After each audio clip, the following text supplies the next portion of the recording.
So each seat, if you looked at it just as a seat, not with a person in it, each seat got $500,000 over 19 years. Didn't matter who sat in the seat, mind you. It's $500,000 a seat. It's pretty good business, isn't it? Politics, pretty good business.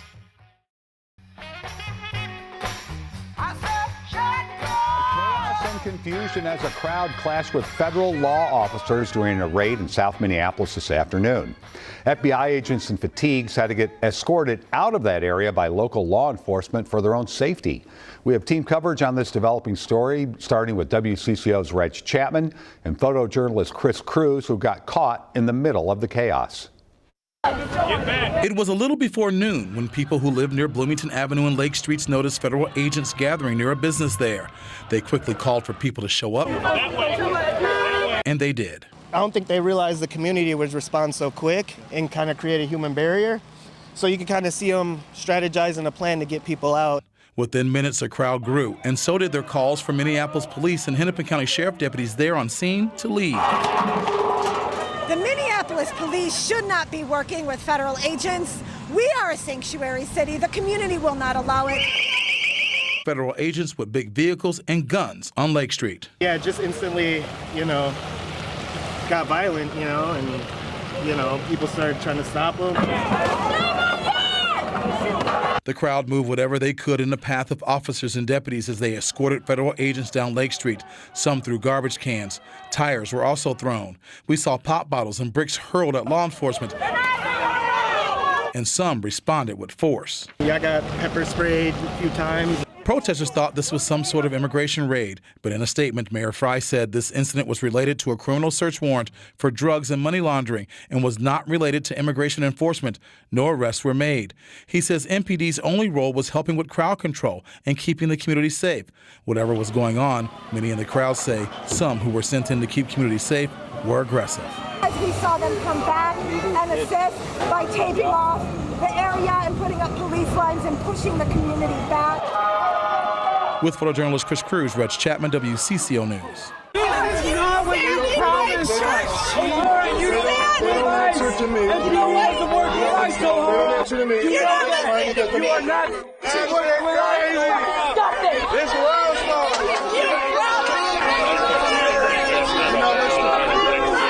The information that came out on social media from elected officials was highly irresponsible.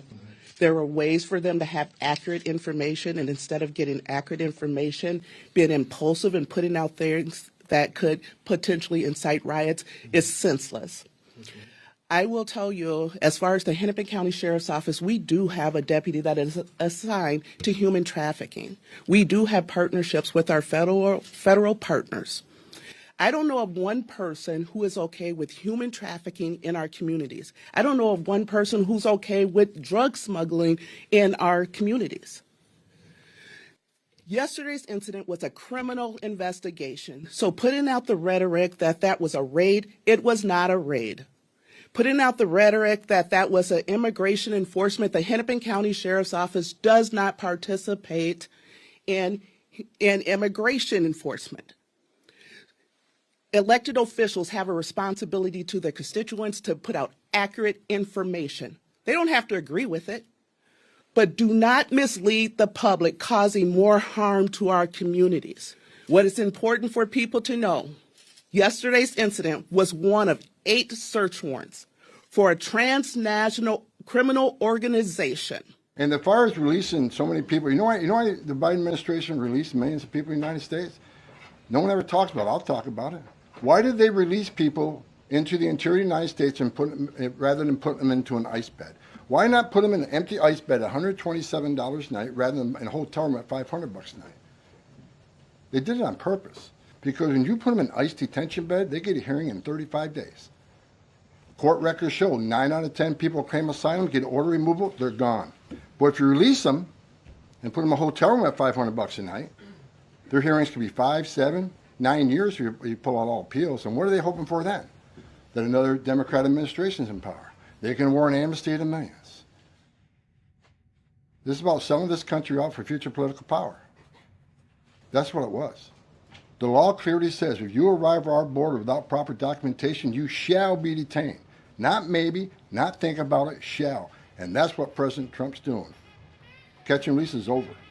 That's what the law says, and that's what we do. Welcome back to the Professor Penn podcast. David Penn, your host. Glad to be with you on this Thursday night, the 5th of June, 7:30 p.m. Central Standard Time for episode number 210, Monumental Errors.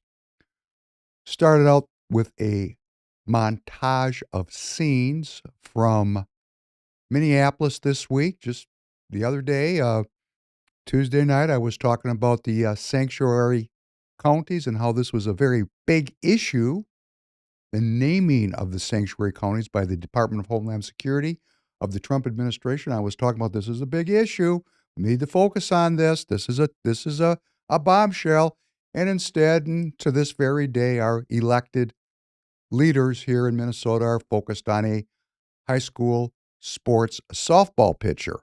I'm not saying that that's not an important issue, but it pales in importance in comparison to the tension and violence and growing violence which is building up in the streets of Minneapolis and possibly St. Paul.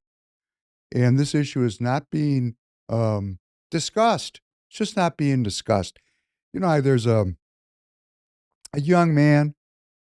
I don't know, maybe I got his name wrong the first time. I think his name's Julius Hernandez. He's a kid. And, you know, he said some very disparaging things about me on X. And I said, Julius, let's talk. Let's debate. No, he's not going to do it. Okay.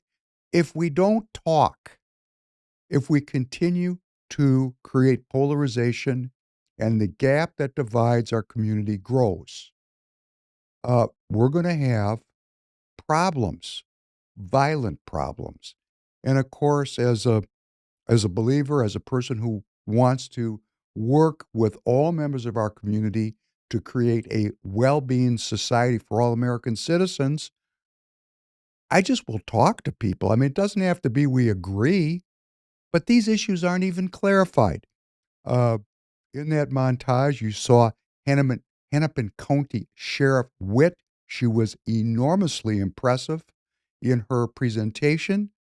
But she did say quite directly that the Hennepin County Sheriff's Office will not assist ICE in ICE's efforts to apprehend, detain, and deport illegal aliens that are in this Hennepin County area.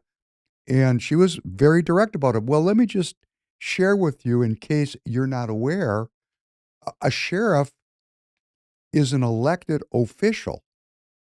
In the Hennepin County Sheriff, that election, when you get the job, the pay is $224,820 a year. So it's not a shabby compensation, and I'm sure it's quite a difficult job. Sheriffs are the chief law enforcement officers of the counties. This varies by state and by county nationally. There are sheriffs in almost all municipalities and counties, but their duties and powers are different by region. Here in Minnesota, the sheriff shall keep and preserve the peace of the county.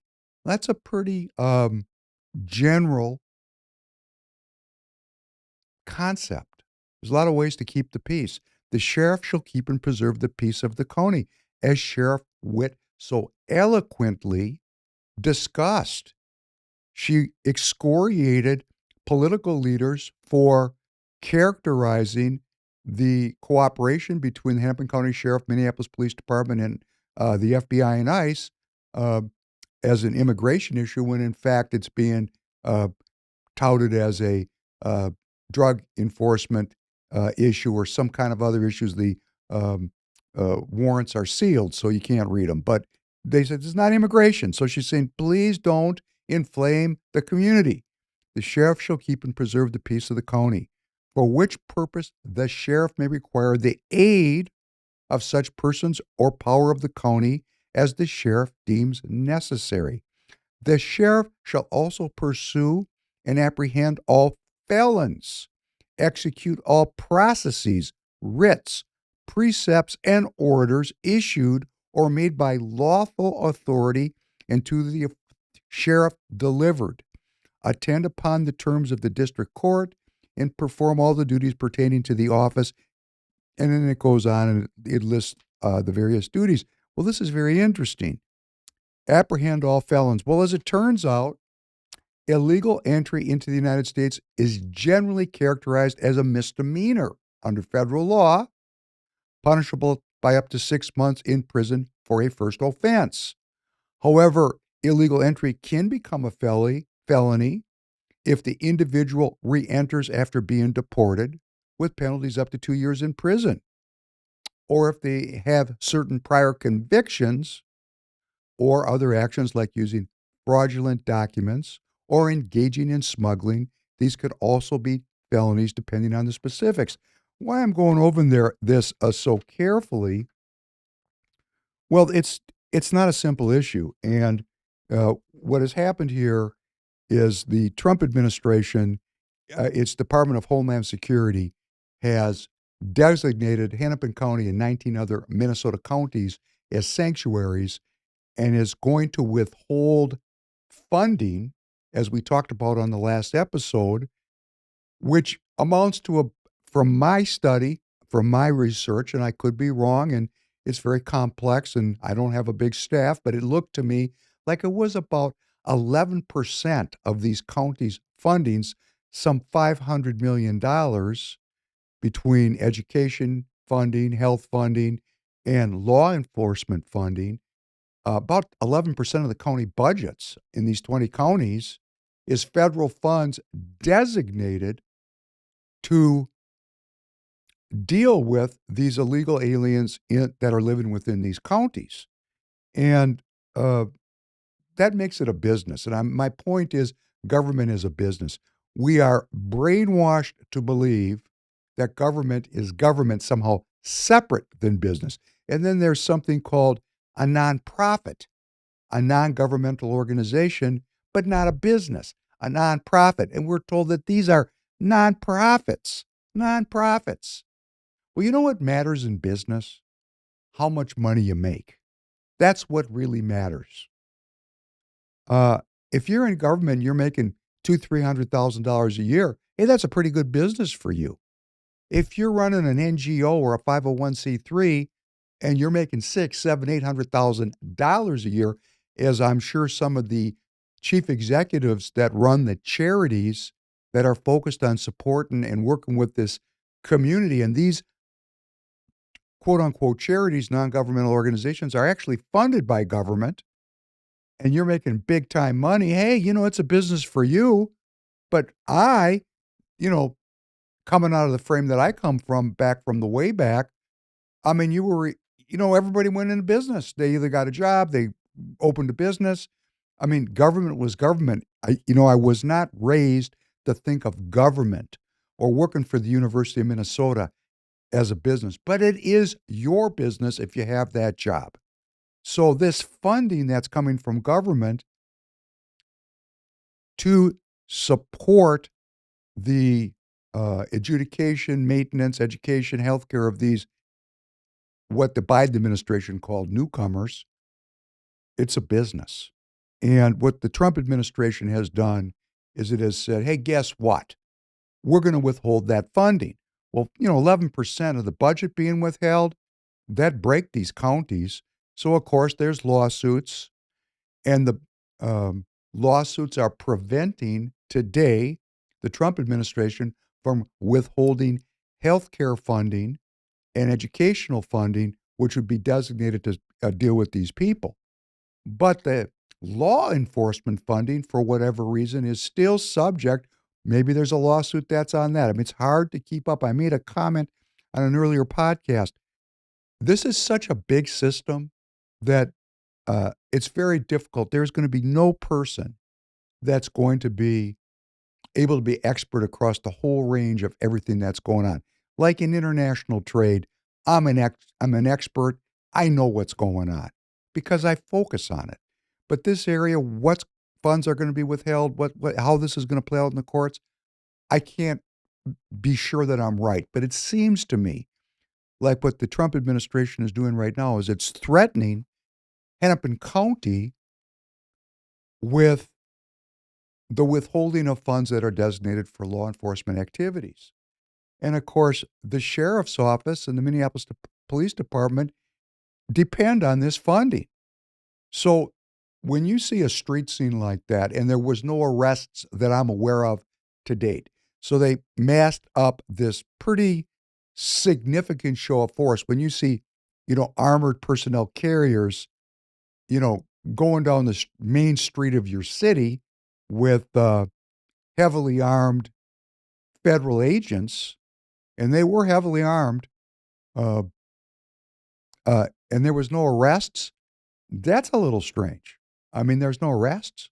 And they made, I think the sheriff said, or I read it someplace else, that they had 8 of these raids around different parts of the state aimed at disrupting the activities of an unnamed transnational criminal gang. Well, could that be what? What gang would that be? I don't know. It's not named. So, but, there's names of gangs. And it was, according to Mayor Fry here in Minneapolis, it was I think he said it was a drug deal. Well, let's think about how things work in the real world, okay? We have this huge, very significant community, a very significant population of people that are here that came across that border under the Biden administration. And elements in that community were involved in getting those people to Minneapolis, Minnesota, to Minnesota. And there's all kinds of illegal activity. As I said on the last podcast, these people are being exploited by everyone. The sin of silence when Republican elected officials will not even talk about it for reasons I don't know, and I'm going to keep asking you to come on and tell me why this isn't an issue for your concern. Because guess what? This is going to end up in violence. It was violent. I mean, it wasn't big-time violence, but it was pushing and shoving. I mean, that's not what you want to see between a community and law enforcement. The community came out to protect the people that were here illegally, which is, and that one woman was stridently saying that we are a sanctuary city. And all of this was a life experiment, in my opinion. What I think happened was, because if you think about how things work, the people that were involved in this transnational gang, they're not here legally. The people they brought here aren't here legally, and they're providing drugs or they're exploiting these people, which is the allegation that why the law enforcement was there. And then, of course, when you go into a community and you're busting people for drugs, they've committed a felony. So right off the bat, their illegal entry is no longer a misdemeanor. And the sheriff is bound by statute, according to what I just read to you about what the sheriff's responsibilities are. The sheriff has to arrest felons and see that they're prosecuted. So there's a blurring. There's not a straight line here. You've got a situation where you've got elected officials and people in government that have responsibilities to protect the community. We've got the Trump administration enforcing that through the withholding of funds. We have heavily armed people on the streets, the same streets that went up in flames just 5 years ago. And we have a tinderbox building here with no community dialogue.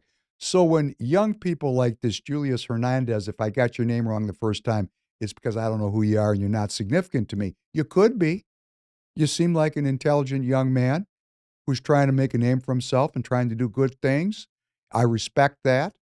And, I'm just saying, why can't we talk about this? What is so sick about our society that we have to scream at each other? I mean, we need dialogue. I want to see my community, my state, be a place where there's peace and prosperity for the people that live within it. And if the state votes to admit non-citizens into the economic structure of our state, then we're all just going to be more poor. And then we ended with that Tom Homan piece.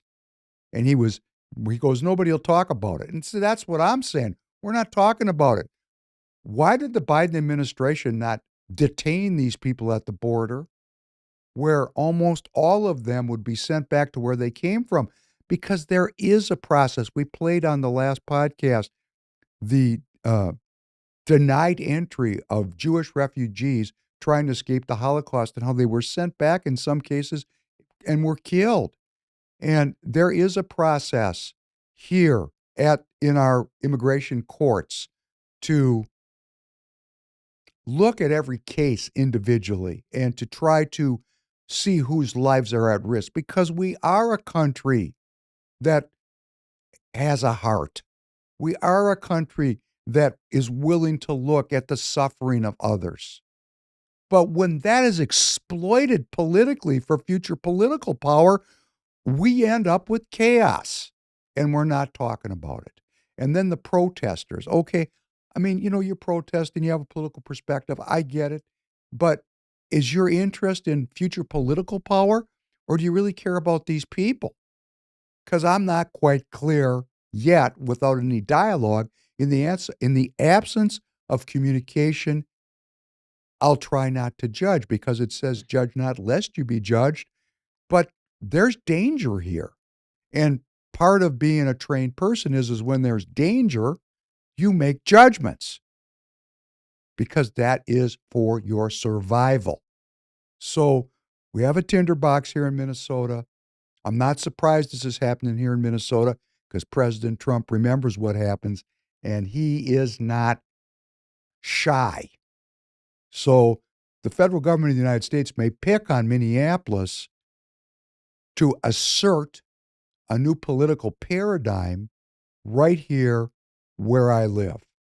So rather than throwing rocks at each other and injuring each other, I mean, to what profit will that violence really bring?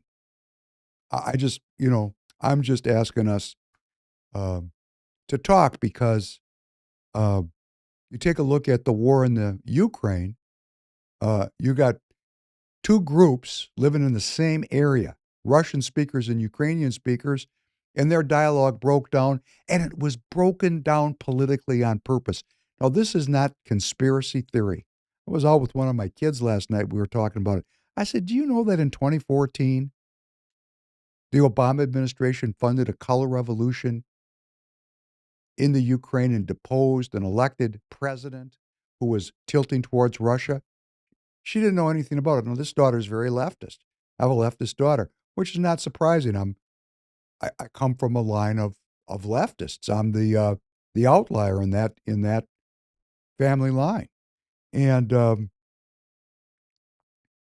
I know she knows who Oliver Stone is, and Oliver Stone is a well-known American director. He filmed JFK, and actually, he did Platoon was his first movie, which was a fantastic anti-war movie about the war in Vietnam. And I said, do you know Oliver Stone? No, and she would. She said, oh yeah, Oliver Stone. I said, do you know he has a documentary film called Ukraine on Fire, which details the involvement of the United States government in deposing the regime in the Ukraine? And she looked at me, she goes, no. I said, why don't you go watch it? And that's what I'm saying to all of us. In the absence of the search for truth, propaganda will prevail. And so in the Ukraine, for example, you had a country that has been in a problem for hundreds of years. And when it became its own sovereign nation at the time of the fall of the Soviet Union, you had Russian speakers there and you had Ukrainian speakers there. Of course, the Russian speakers are more aligned with Moscow. The Ukrainian speakers are more aligned with Berlin. We can see that now from the funding and the support that the German government is putting into the Ukrainian government. That's why there's the allegation by the Russians that they have to denazify the Ukraine, which is propagandized. But, there is that element in the Ukrainian history. We talked episodes ago about a movie called The Sum of All Fears, which was made in the 90s about Ukrainian Nazis that sought to create a world war by pitting the Russian government against the United States government. The statement of that Ukrainian Nazi, Dressler, was Hitler was a fool. He tried to fight the United States and Russia at the same time. What I'm going to do, Dressler said, is I'm going to get them to fight each other. And look what happened. So some 25, 30 years before it happened, it was already in art. How is that possible? Makes me a little bit bent in the head about how the Matrix and how the Terminator movies, how is this art? How are these script writers so able to see into the future? What a tremendous skill. Or they were on somebody's payroll and they were programming us for a future that somebody was already creating. Like Herman Kahn, when we play over and over again the Hudson Institute from the early 60s, talking about how technology would be used to create a surveillance state. See this? They thought about this in the early 60s. It's here for your amusement. For their amusement, I will assure you, every protester that showed up on Lake Street, their phones are tagged, they're being surveilled. That's just how the game gets played. Russia and Ukraine continue to negotiate.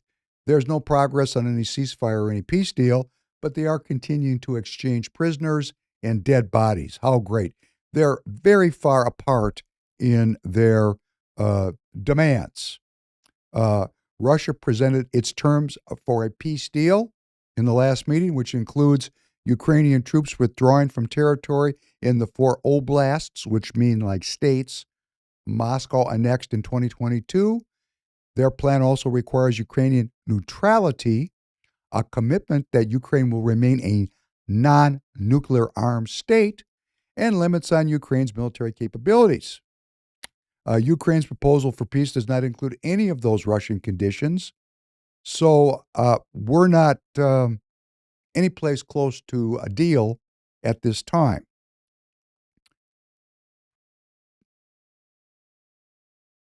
This is going to be a nuclear war, right? That's the threat. So our current government, the government of President Trump, is trying to demilitarize this problem.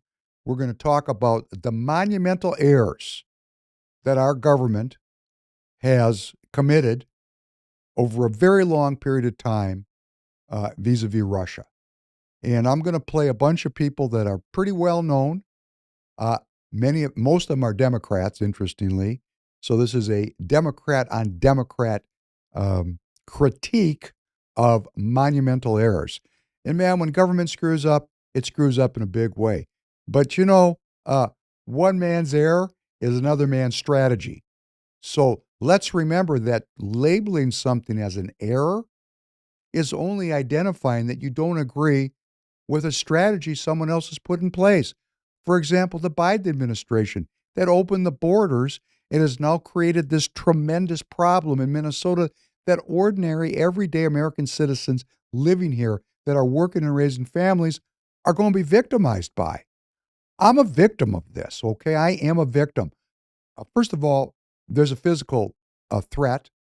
There's a financial burden. And then there's just the feeling that I can't talk to my fellow citizens. They did that to me. That was their strategy. And if we don't start there, if we don't start with who did this, why did they do it, it was not legal, and prosecute these people because they violated the law. That's what Holman said. These people shall be detained. They were not. They were released.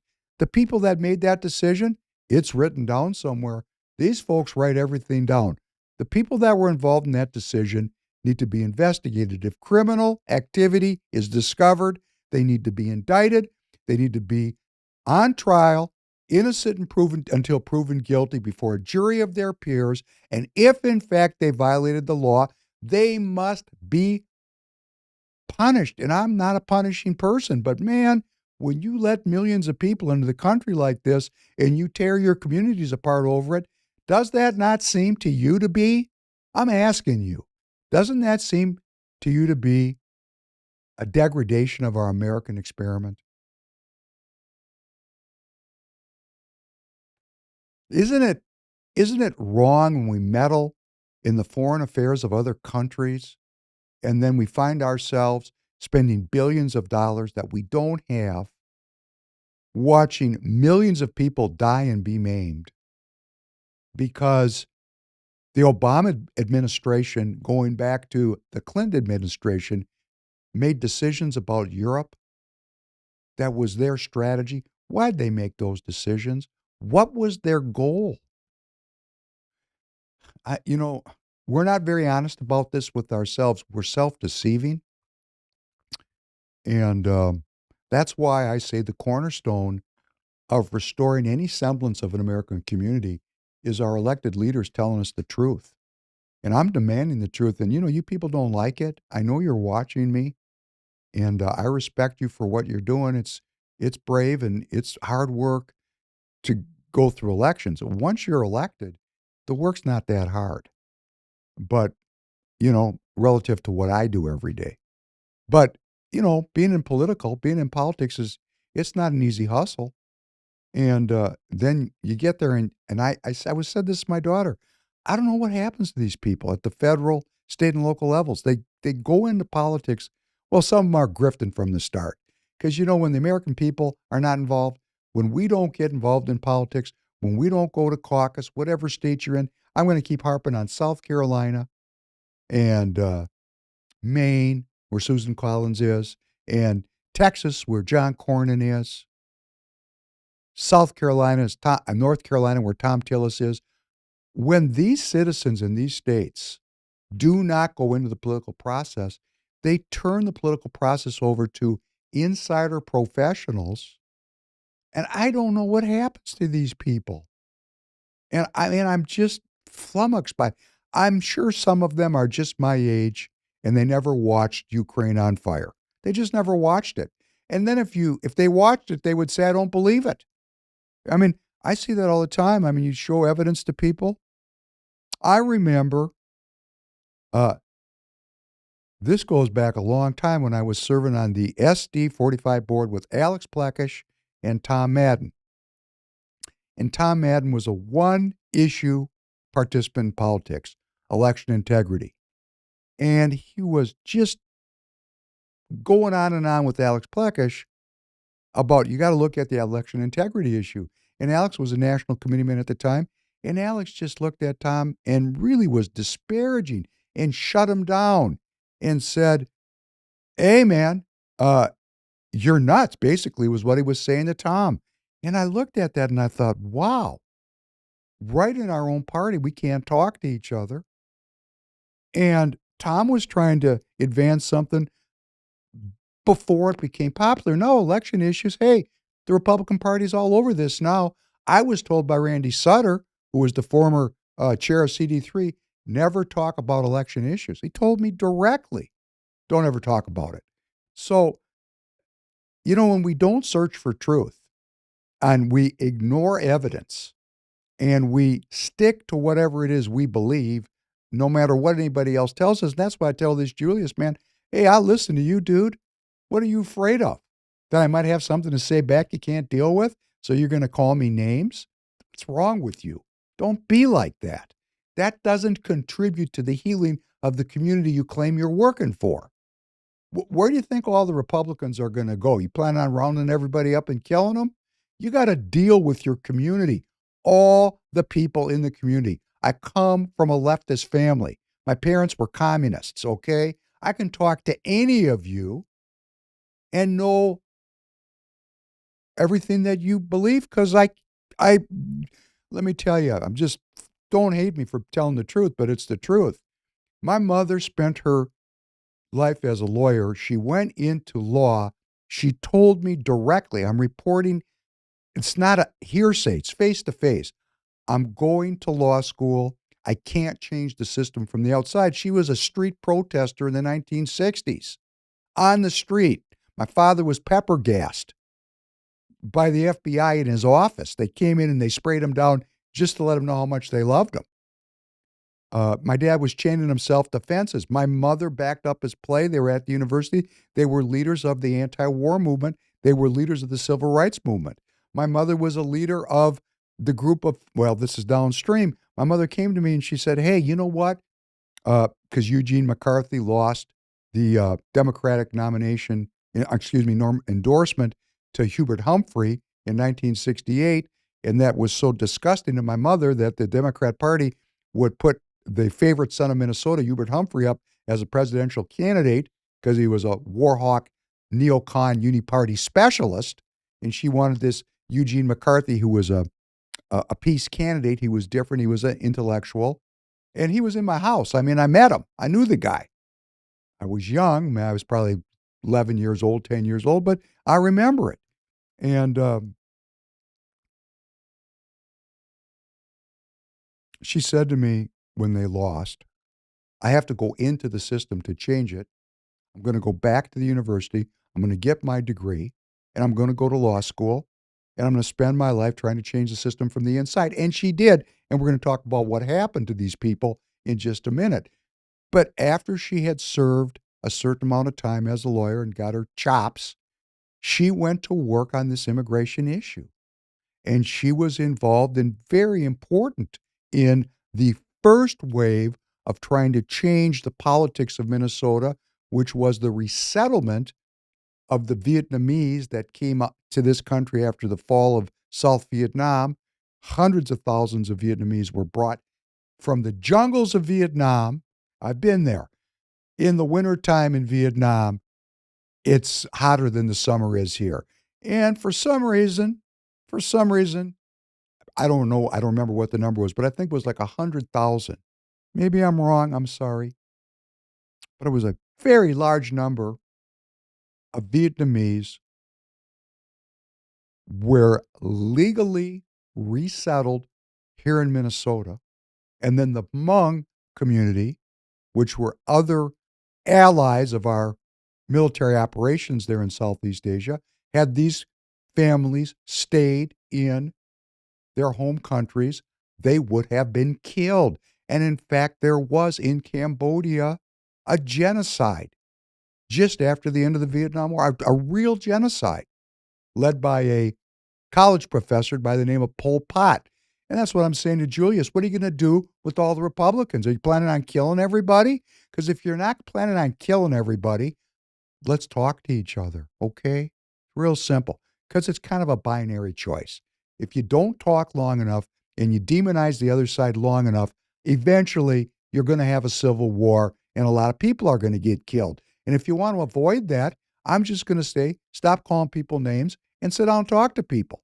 And Julius's thing was, I'm tied to Royce White. Royce White and I broadcast together from Free People Radio. Royce White is a very outstanding young political voice in this country. We're different people and we approach problems differently. I respect what Royce does. Royce respects what I do. I don't tell him how to run his deal, and he's not telling me how to run my deal. Julius, you are deeply misled about how this stuff works, and that's simply because you don't talk. But my mother dedicated her life to protecting the immigrant community and the illegal immigrant community. There's actually an organization, a nonprofit organization here in this state called SMIRLS, which is a legal aid society to assist these people. And I didn't look it up. I can look it up. They're probably funded by Minnesota governance. I'm probably paying for it. So these issues are complex. Man, I'm not even touching this script today. Tanner, good morning, Tanner. Good morning. Yeah, I walked in, I told him, it's really tough to get through 2 scripts in a week like this. And he says, well, don't worry about it. You don't get through them anyhow. And man, are you right today? I'm on a riff today.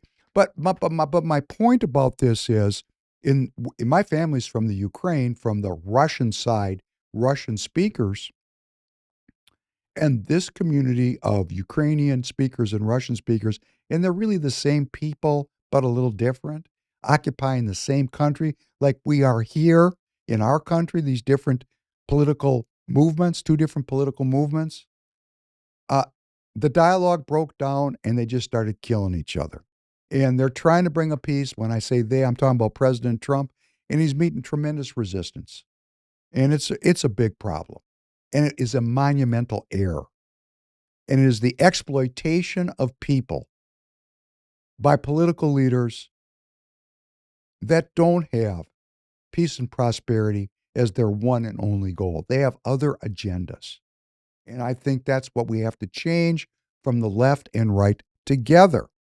And then this trade war that's going on, and it has become a trade war in the eyes of the people that are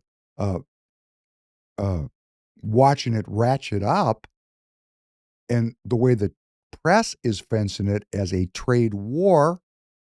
It's not a trade war. I mean, this is never correct. This is always the press and the pundits making a comment and making a label to distort reality to serve their political aim. And what is the political aim they're trying to serve? One world economy, which is the Trojan horse that brings about one world governance. A focus on price, which is Marxism. The focus on price. You know, when I was young, and this is something to really contemplate if you're young. When I was young, there was no lowest price imperative. It didn't exist. People didn't think that way. They went to the store. They knew the owner. We had small businesses, a pejorative term, but they were one-stop shops in your local community. The dude or the family that owned the shop, you knew them. Like where I grew up in Highland Park in St. Paul, the pharmacy, Stan Starkman. It was Starkman's Pharmacy. Or the Remish Pharmacy, which was James' Pharmacy, where you had to go.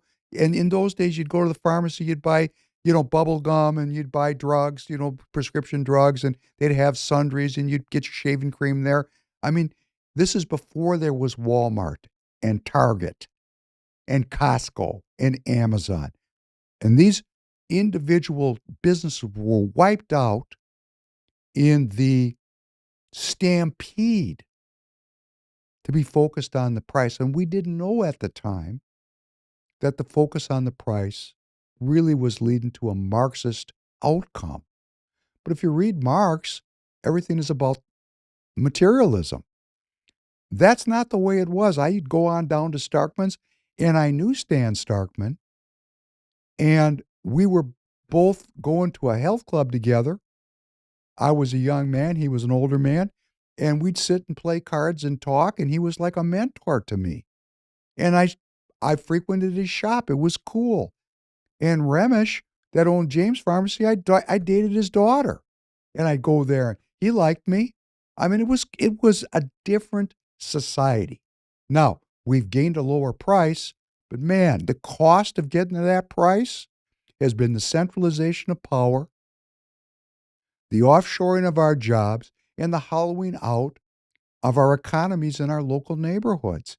And these tariffs, you can say whatever you want. You want to call it a war, great. You're just perverting what's really going on. What's really going on is global governance is brought to us through one world economy.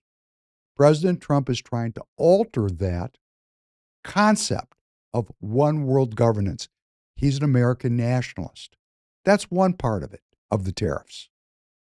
He's trying to break down the process that leads to one world economy, one world government. Okay, that's cool. That's not a war. That's a political choice. Number two, he wants to see 5 sectors of jobs restored in the country, and there is broad bipartisan support for that. Semiconductor industry, automobiles, steel and aluminum, which President Trump just raised the steel tariff from 25 to 50% this week. We'll talk about it in a minute. Pharma and shipbuilding.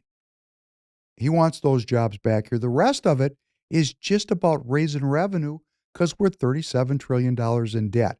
So let's not call it a war. And for all the pundits that said it's not going to work, that's their opinion. I think it's going to work just fine.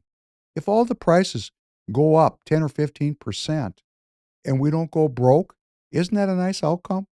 I guess for you, Tanner, when you're younger and you don't have a lot of assets yet, if we go broke or we don't go broke, it's no skin off of your back. But for you boomers that are out there that are, and you, whatever the generation is that, you like my daughter's got a 401k, this currency goes, everything you've ever worked for in your life is going away overnight. Go study the history. Don't take my word for it. Study the history of currency collapse. Why don't you just start with the Weimar Republic, which was the political organization of Germany, a republic before Hitler got control of that government. Start there. Or take a look at Zimbabwe under Robert Mugabe. What happened there? I mean, this is not something that has never happened before.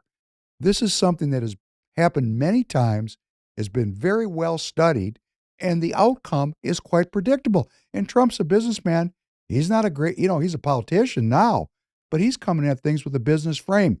He looks at the spreadsheet. He goes, whoa, we're going broke. Got to stop this. So, he's keeping the pressure up on our trade partners. President Trump announced just yesterday that it will be very difficult to make a deal with China. He tweeted, this is a quote, "I like President Xi of China, always have, and always will. But he is very tough and extremely hard to make a deal with." Not a surprise. This battle that we're facing, the political battle I'm talking about, which I have characterized as not between Democrats and Republicans, that doesn't capture it. Julius, this is something you might enjoy talking about with me. It's between globalism and nationalism. I don't know if you could be a populist leftist nationalist, which would mean politically we're pretty close together. That's why we need to talk to each other. Now, if you're a leftist communist globalist, there's a big gap, and that's the political struggle. In Poland, just this week, the Polish nationalist candidate Nawrocki won the presidency very narrowly. The vote ended up 50.89% of the vote was for Nawrocki, the nationalist, and the globalist, a liberal mayor from Warsaw, got 49.11%. Well, that's very significant because Poland is right there in the middle of this Ukraine problem. Poland, right? Poland. That's where Zbigniew Brzezinski hails from. One of the chief architects of this chaos that's going on, a rabid anti-Russian. And that's just the way it is, man. I mean, it is what it is. His daughter, Mika Brzezinski, hacks into us every day from her perch on MSNBC on Morning Joe. His son was just recently the ambassador to Poland under the Biden administration. I mean, these people are involved in this. Okay, you gotta follow the money. You gotta follow the people. But I'm bringing this up to just say, okay, that's good for peace because this guy is not about this war. This guy's about peace and prosperity. The nationalists want peace and prosperity. Deal with it. The nationalists don't want to go anywhere, anytime to defend democracy. They think that's a scam. Okay. That's why we have political dialogue. Is it a scam? Is it not a scam? But why I bring this up,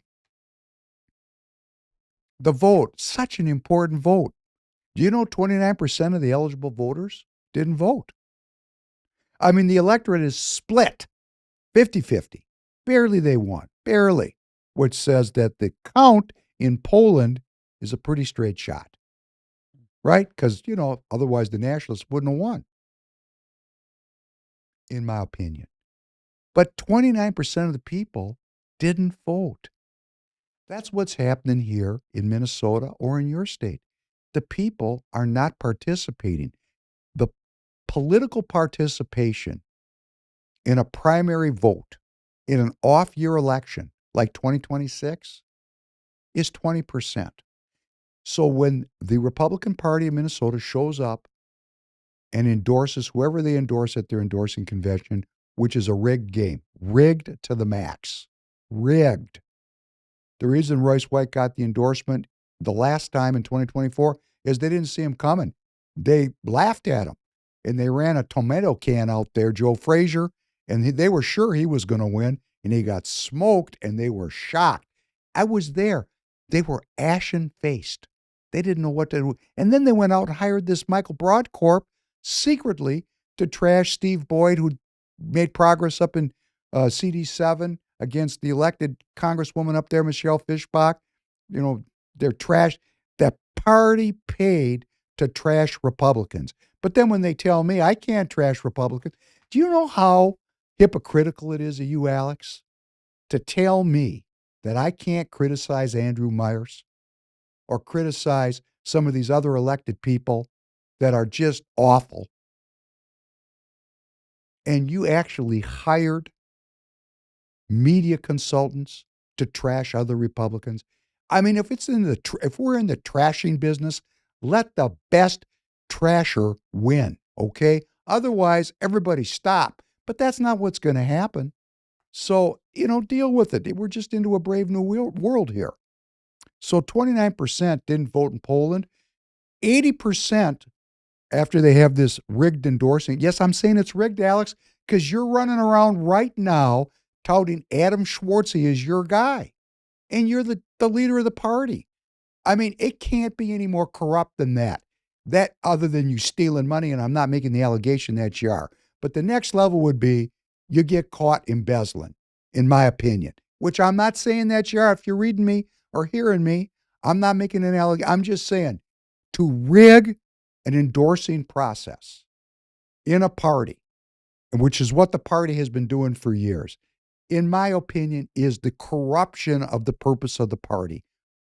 That's my belief. I got one friend of mine who's urging me constantly to break out. I got people asking me to run for Senate, break out and run as an independent, that both parties are utterly irredeemable because they're so corrupt in their structure. They are a duopoly. They are a oligarchy. They are a insider's inside game. And all I'm saying is, man, if everybody showed up to caucus in South Carolina, in Texas, however your state works, and the regular citizens got involved in the political process, we wouldn't have any of these problems because we'd have regular people that don't lie, cheat, and steal running the show. But that's not what we have. So we're going to have whoever gets endorsed. Okay, great. Then there's going to be a primary.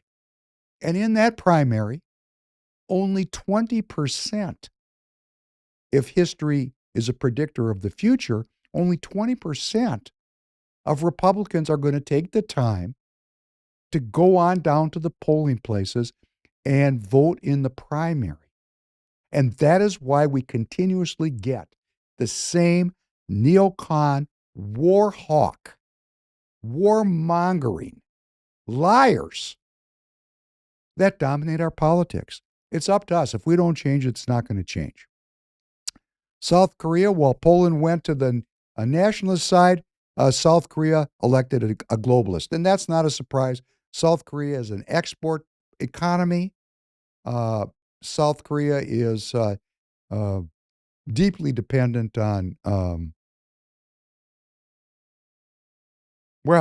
globalist institutions. I mean, there was a war there that just ended in 1954, and the bodies float down the river there all the time. Nuclear armed North Korea right up north. So the Koreans got their own thing going on there. And let me tell you how funny this is.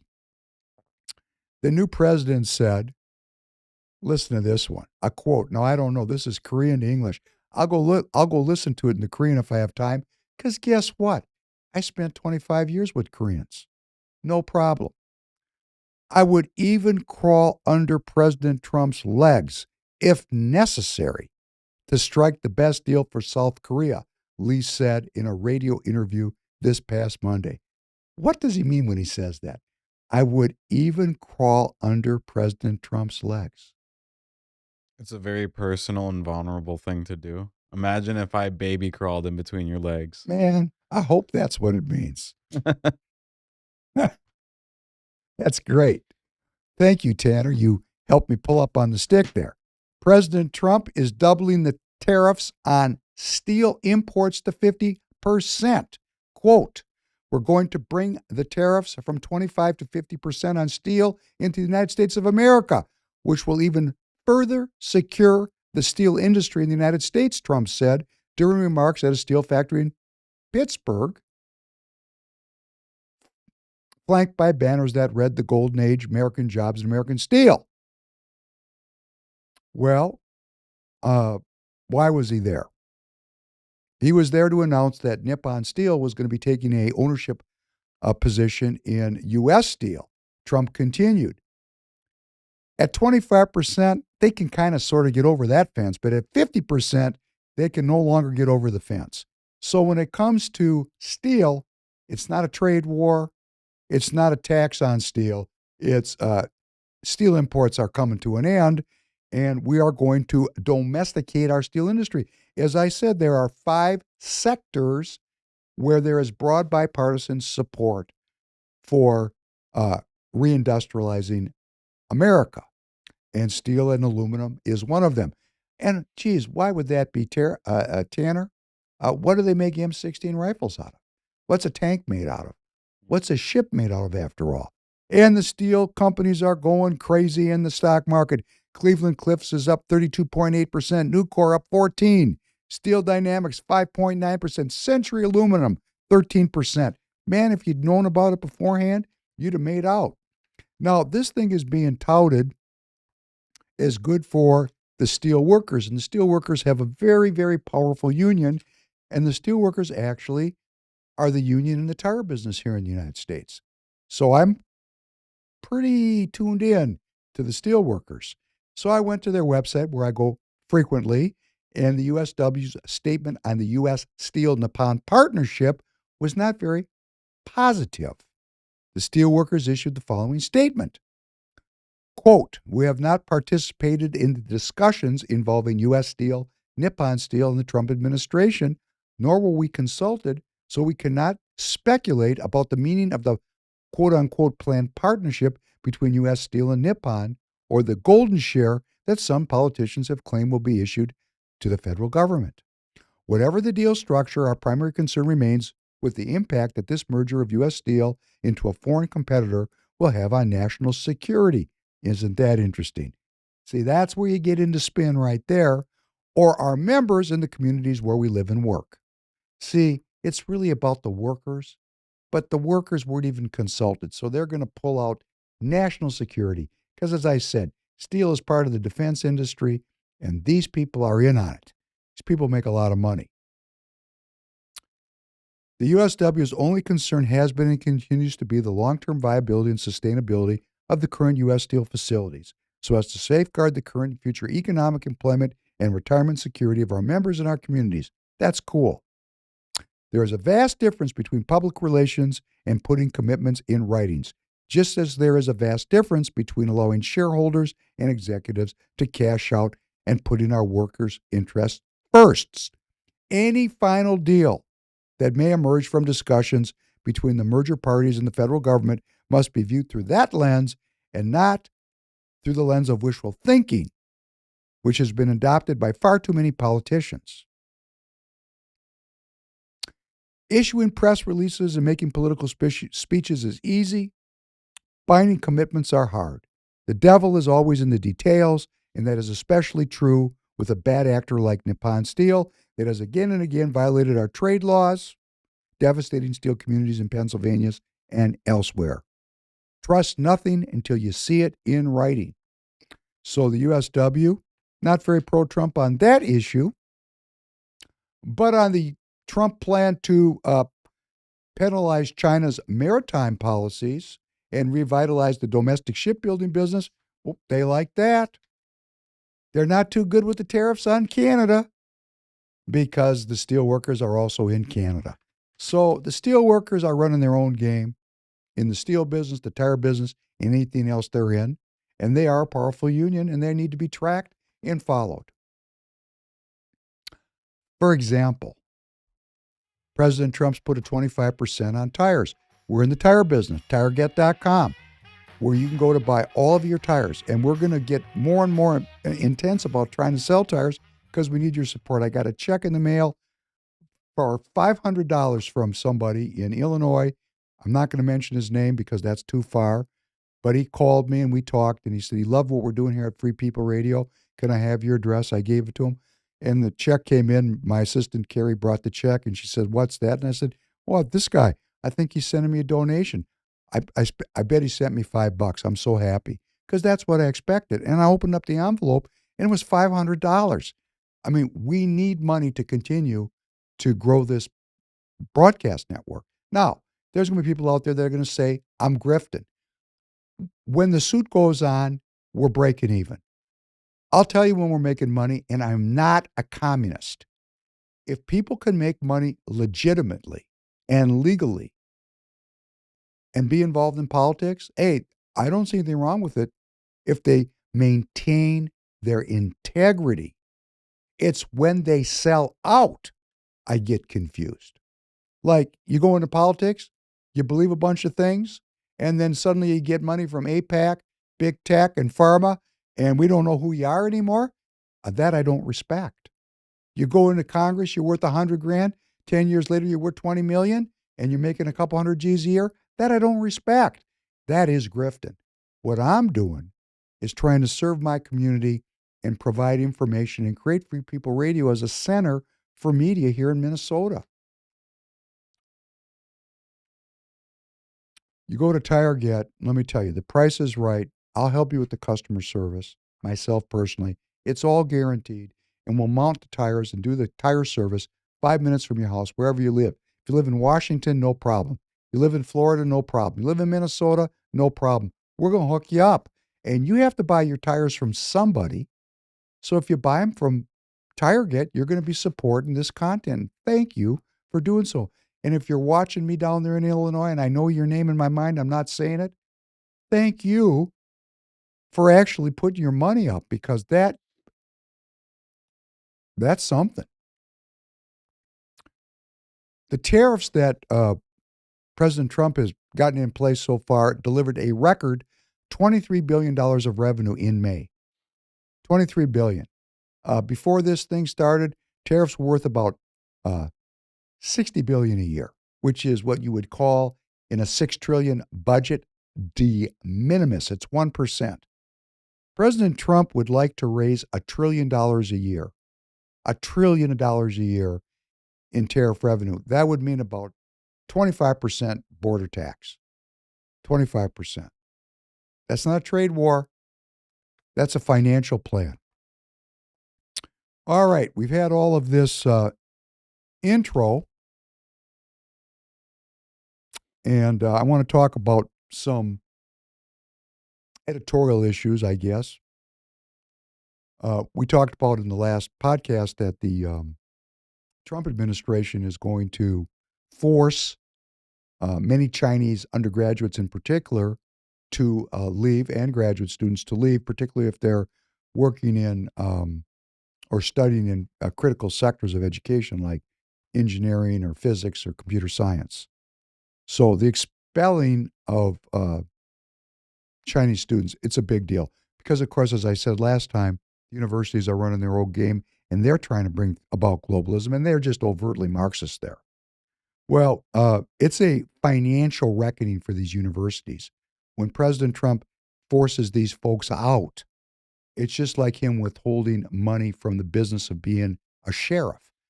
Being at the university is a business, and it's a very highly and well-paid and well-compensated business to be in. This last year, China was the largest buyer of educational-related services in the United States, spending some $14.3 billion. Wow, that's a big number. A big number. Economic contribution from international students at some top U.S. universities. Well, let's just pick a couple that President Trump is picking on, like Columbia. $903 million last year came in from out of the country students. Wow, that's a big number. Big number. Number one, dwarfs Harvard.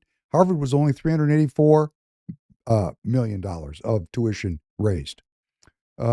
University of Minnesota, that business, yes, that business, if you're watching me and you work there, and you know my father if you work there, you know Mr. Penn, you know who he is. He won the Distinguished Teaching Award there. It employs 18,840 people. That's a pretty damn big business.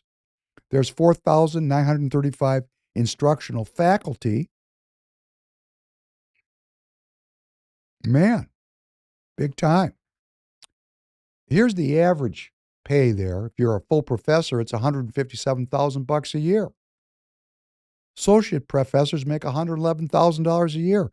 Assistant professors, $97,000 a year. Instructors, $63,000. If you're just showing up to help, $69,000 a year. It's pretty good. Work hours, flexible. And when I say flexible, I know you're going to argue with me. And some of you work more than others. Some of you work hardly at all. Some of you teach 4 hours a week and have 2 hours of office hours and claim that's your job. And I know that because, hey, I know it. So wouldn't that be nice to make $157,000 a year and work 6 hours a week? Yeah, that'd be nice. Wouldn't that be cool? And guess what? You get vacation.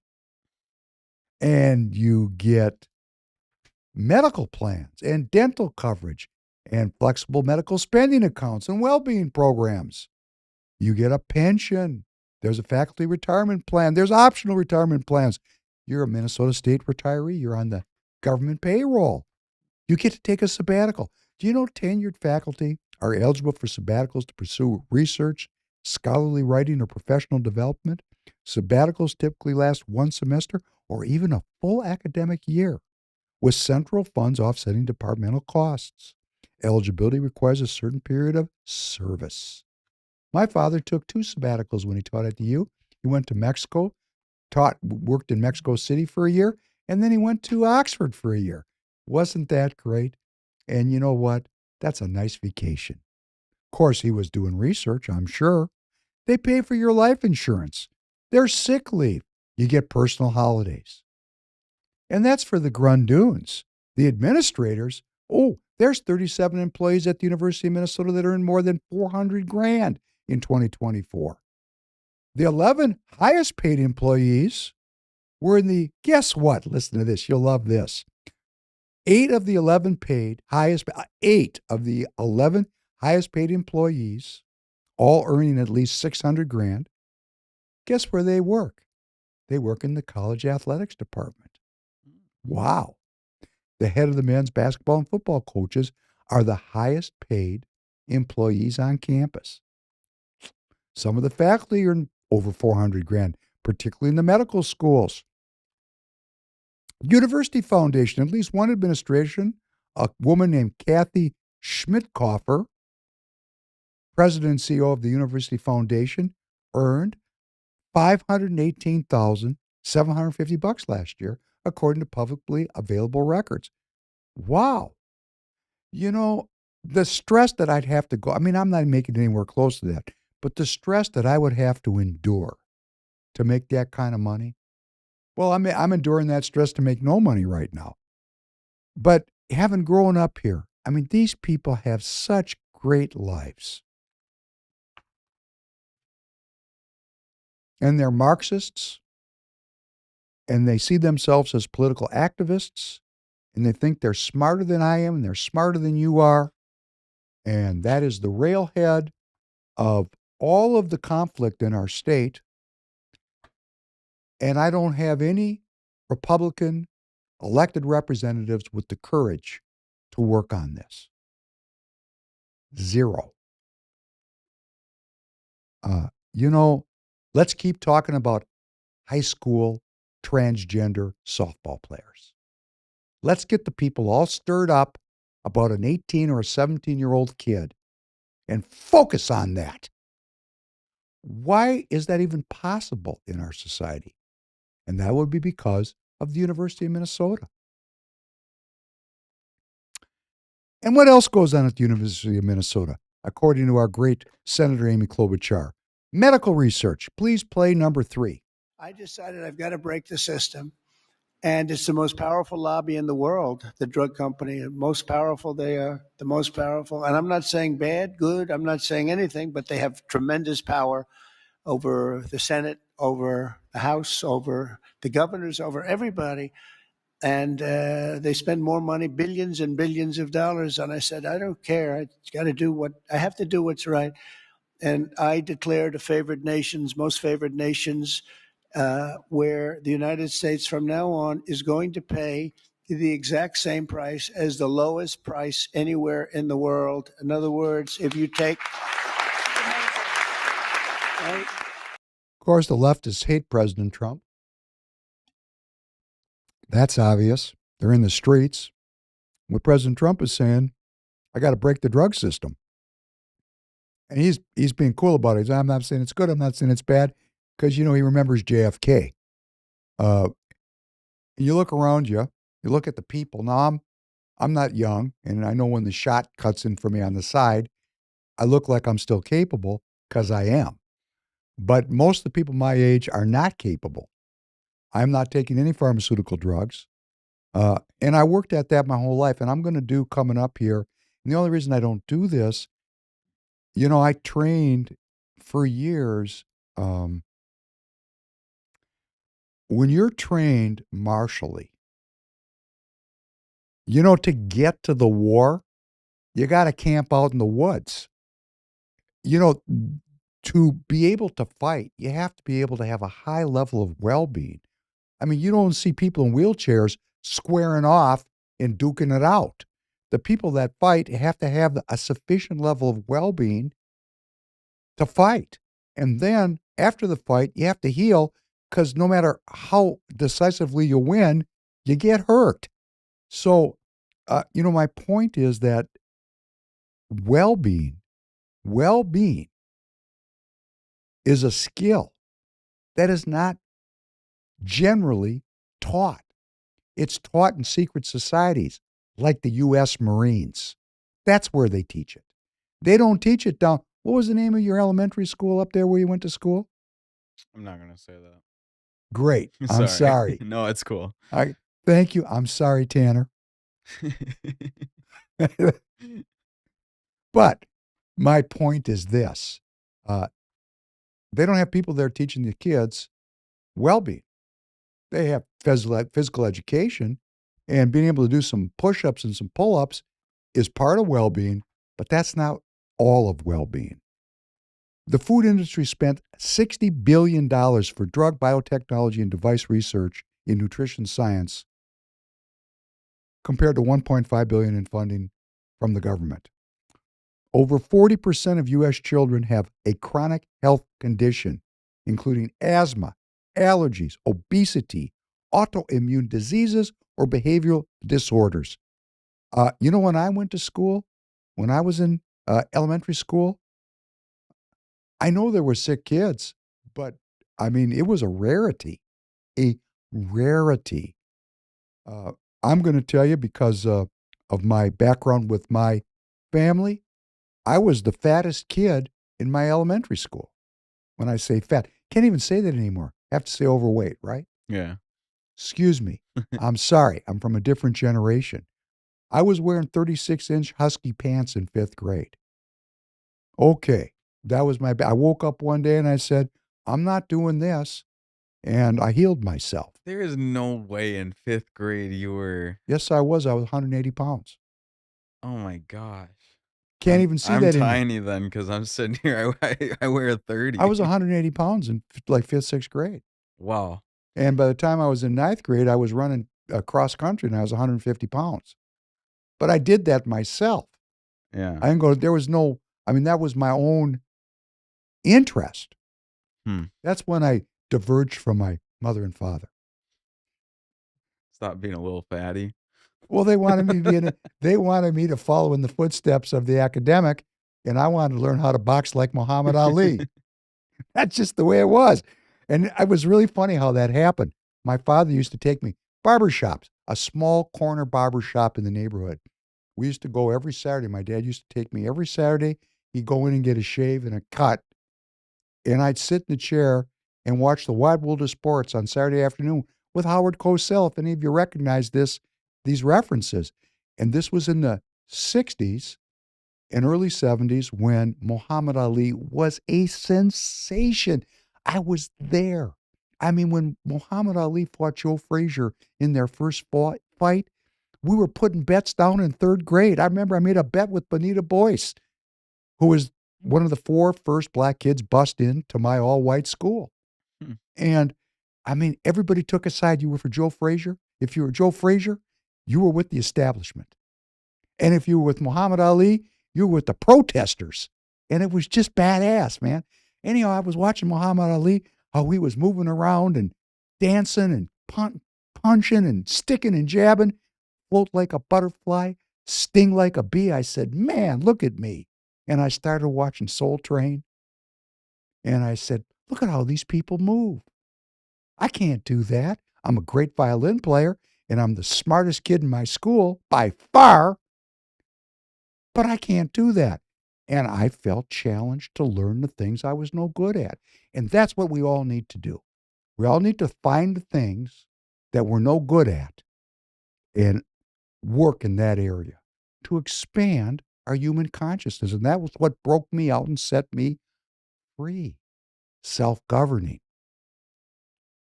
75% of young Americans are ineligible for military service. Teen suicide and depression have surged, with suicide among 10 to 24-year-old girls up 67% since 2007. That doesn't sound like a very well-being society to me. 95% of the 2020 Dietary Guideline Advisory Committee members had financial ties to food and pharmaceutical companies. The chemical manufacturing industry spent roughly $77 million on federal lobbying activities in 2024, while 60% of their lobbyists were former federal employees. More than 10,000 chemicals listed on the EPA's inventory are designated as confidential, and generic chemical names are used to identify them. Whoa! The names are changed to protect the innocent, right? The pharmaceutical industry from 1999 to 2018 spent, ready? $4.7 billion lobbying at the federal level, giving money to our elected representatives. Hey, you know, when you give something, you want to get something, right? They didn't just give them the money for shits and grins. They gave them the money for a quid pro quo. And it wasn't a little bit of money. From 99 to 2018, 19 years, it was $4.7 billion. If you took that by year and then divided it by 435, it'd scare you. In fact, you could do that while I was talking, Tanner. You could take $4.7 billion and then divide it by 19 and then divide it by 435 and give me an answer, and we're not going to like it. 9 out of the last 10 FDA commissioners and approximately 70% of the agency's medical reviewers went to work for the pharmaceutical industry. This one I like. 80% of the clinical departments and teaching hospitals at U.S. medical schools, like the U of M Medical School, receive some degree of pharmaceutical funding, while half the total cost of continuing medical education is funded by the government? No, by industry. By industry. Did you get a number for me, or are you still working on it? What was that last number you had me? It was 4.7 billion divided by 19. Divided by 435. 135 was way off. 435. Got a number? Between 2010 and 2022, the industry provided $6 billion to over 20,000 patient advocacy organizations. In other words, charitable organizations or non-governmental organizations, little side businesses where that $6 billion paid the leader, I don't know, 4, 5, 6, 800,000, maybe 2 million, who knows? And they did some kind of work for the well-being of the people. Did you come up with a number? Yeah, it's just a little over $500,000. $500,000. Yeah. Great. Isn't that great? So there's 435 seats in the Congress between the Senate and the House. Mm-hmm. In over 19 years, what was that number? What's that number you just said? It's just a little over half a mil. So each seat, if you looked at it just as a seat, not with a person in it, Yeah. just a seat, each seat got $500,000 over 19 years Oh from wow. that industry. Didn't matter who sat in the seat, mind you. It's $500,000 a seat. It's pretty good business, isn't it? Politics, pretty good business. Pretty good pay. And that's just this industry. We're not counting APAC. We're not counting the RJC. We're not counting big tech. We're not talking about all the rest of the industries. Man, you get one of those seats and you're walking into a pretty well-endowed position, an endowment, so to speak. This is what you would call a monumental mistake, the way we're running things. So I want to end tonight's podcast with a series of clips. Some of them are rather long. All famous people that I would hope you'd recognize. I'm going to talk a little bit because some of you don't.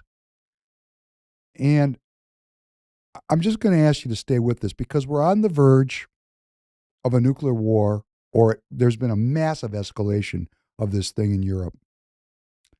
And it's important to know how we got there.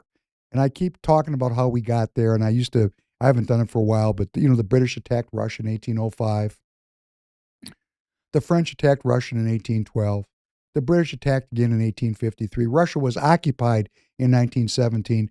The Germans attacked Russia in 1942. There was the Cold War. Now there's this war.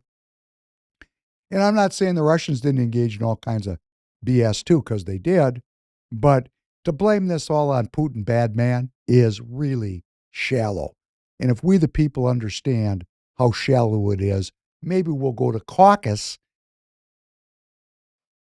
and work to get peace candidates like Royce White endorsed and elected. Because if we don't, we get ex-SEALs like Adam Schwartzy, who ex-Marine, chairman of the party Alex Plekish is touting. And I don't have any problem with military service. I just don't think we recognize that the strongest lobbying group in politics, in the parties, is ex-military. It's unfortunately heavily tilted to ex-military members. And that's not bad.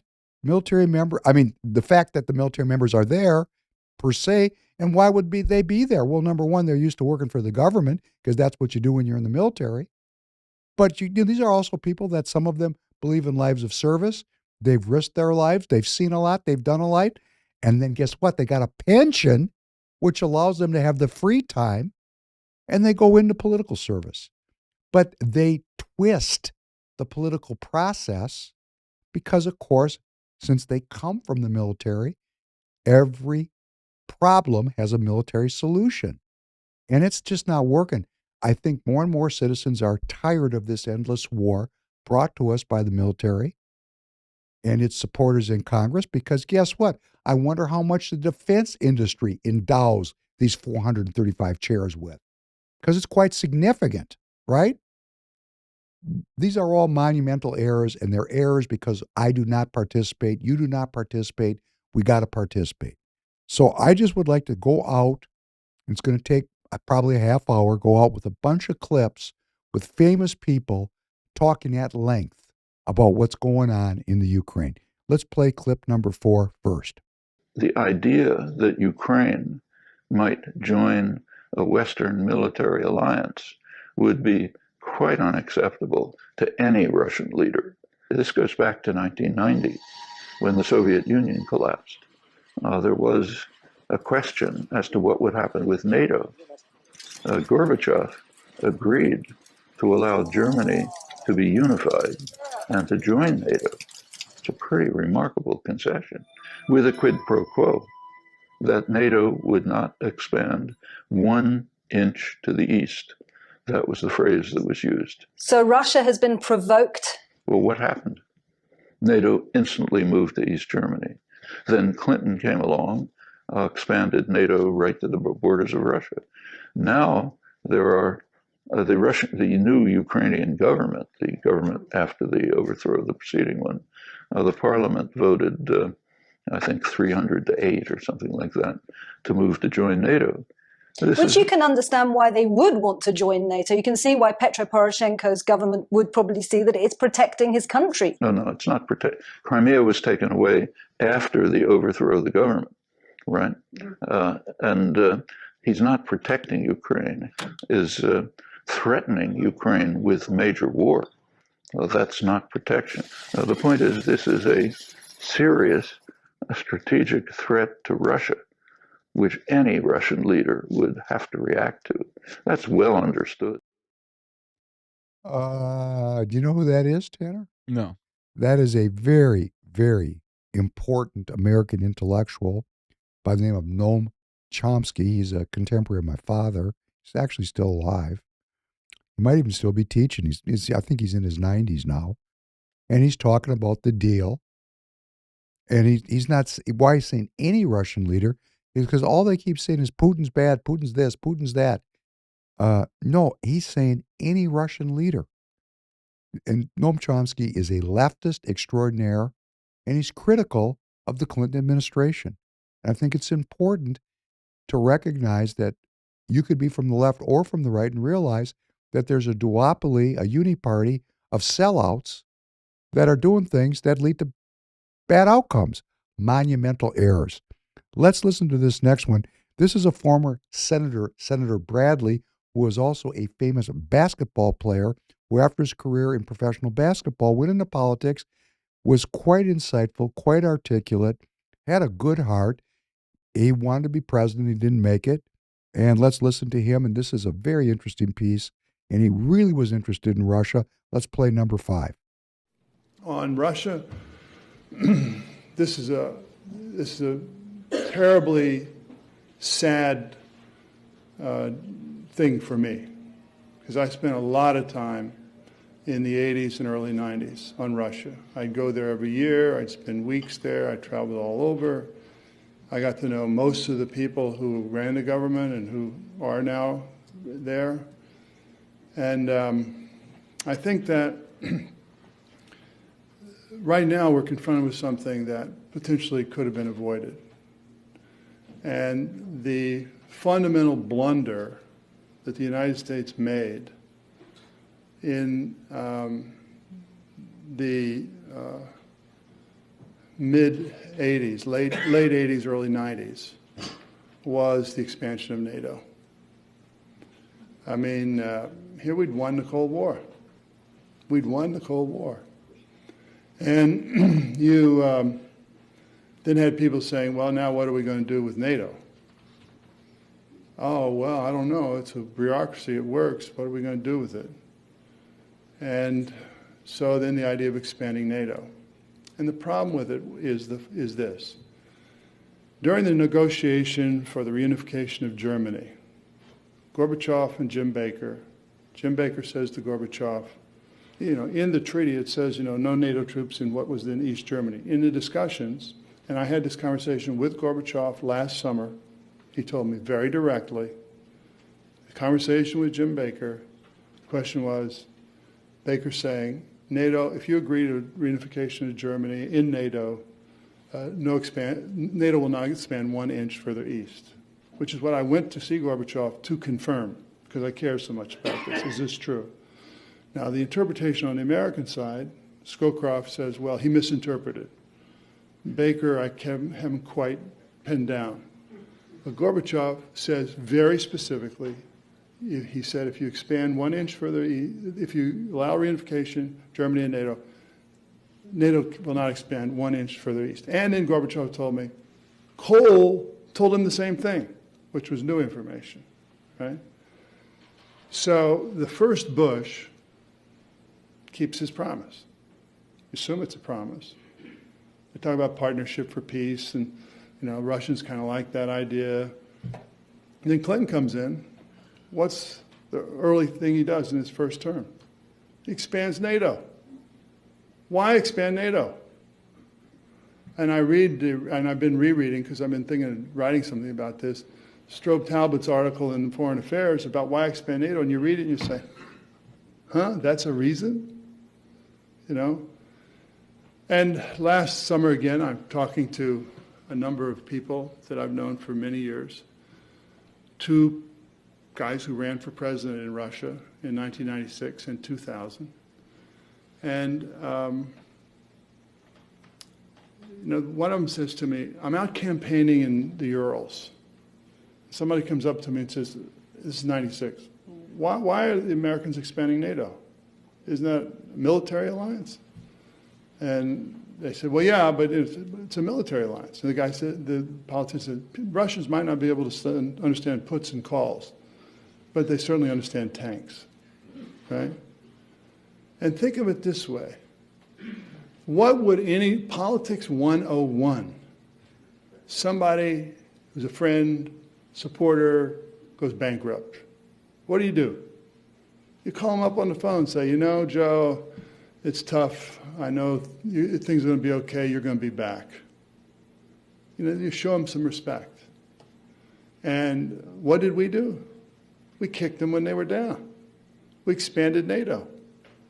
And in expanding NATO, created the issue that allows the authoritarianism that has returned to say it was justified. And I think that it was a blunder of monumental proportions. When I was at Oxford, I spent a lot of time on the origins of the Cold War. And, I read all these documents, and, all of the documents. And it's, the Russians were responsible, basically. Here, it's unfortunate. It's a blunder of vision. And in the best of circumstances, it was bureaucratic inertia in NATO that people had to have a job. In the worst of circumstances, it was a self-fulfilling prophecy with certain people in the Clinton administration who were irredentist, East European types who believe Russia will forever be the enemy, and therefore we got to protect against the time where they might once again be aggressive, thereby creating a self-fulfilling prophecy. So what do you do with it now? Still talk. But if we had done that, and if we'd really done a strategic partnership, talking about common threats over the long term and what we can do together, because we knew ultimately Russia would be back. They did have oil even then. Imagine how Iran would be different today. Imagine how Central Asia would be different, So you've got me at a kind of moment where my feelings about the Russian thing are extremely sad, because I think that we've created a problem that could have been easily avoided. And we've lost a partner that could have been enormously important over the long term, and in particular, with regard to the issues that most threaten us today. That is heart-wrenching for me. Heart-wrenching, because that's a good man. He was a Democrat, a liberal, a good man, an honest man. We don't have people like this in politics anymore. We don't have people that go up to the microphone and say, I'm tremendously saddened by the monumental errors of my own party. We don't have it. Let's play number 7. Some skullduggerous characters spouting off. I admire the fact that you will fight for your homeland. 2016, 9 years ago. Your fight is our fight. 2017 will be the year of offense. Can you stop it for a second? That's Lindsey Graham of South Carolina, still the senator then. Behind them is the deceased senator from Arizona, John McCain.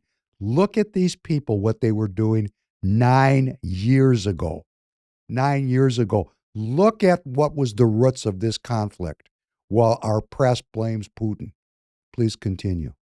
All of us will go back to Washington and we will push the case against Russia. Ми всі повернемося до Вашингтону і ми будемо відстоювати санкції проти Росії. Enough of a Russian aggression. Досить вже російської агресії. It is time for them to pay a heavier price. Час вже, щоб вони заплатили важчу ціну. Our fight is not with the Russian people, but with Putin. Ми боремося не з російським народом, але з Путіним. Our promise to you is to take your cause to Washington.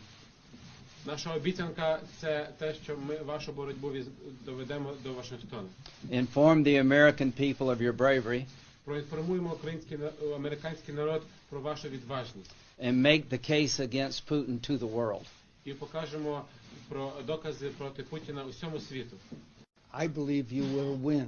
I am convinced you will win, and we will do everything we can to provide you with what you need to win. Я вірю в те, що ви виграєте, переможете. Я переконаний в тому, що ви переможете, і ми вам допоможемо всіма можливими засобами. And we have succeeded not because of equipment, but because of your courage. Ви успішні не через обладнання, але через вашу відважність. So I thank you, and the world is watching. And the world is watching because we cannot allow Vladimir Putin to succeed here. Because if he succeeds here, he will succeed in other countries. Я вам дуже дякую. І весь світ за цим слідкує. І весь світ за цим слідкує, тому що ми не можемо дозволити Володимиру Путіну тут перемогти. Адже якщо він тут переможе, він зможе це зробити і в інших країнах. That's the Uni Party. Those seats are endowed. Endowed seats. Get elected, you walk right into a pile of cash. Number 8, one of our current Uni Party professionals, Senator Richard Blumenthal from Connecticut, fresh from his trip to Ukraine, appearing recently this week on Morning Joe with Mika Brzezinski. Zelensky's done everything, literally everything Trump has asked him to do. He's come to the table. He is ready to do a ceasefire. And of course, it's in his interest because his people are being murdered by the missiles and drones. But he has come around to do what Trump wants him to do. So I think, yes, Republicans will stand up as long as they're given a chance to vote. All we need is a vote. We have 82 co-sponsors in the Senate, which is a super veto-proof majority. And I believe they'll stand up. That's Blumenthal lying. Lie. This guy, you can look him up. This guy, this guy, when he talks, he lies. And just lying. And he's talking about this bill in the Senate where the Senate could vote to pass and then put into law sanctions.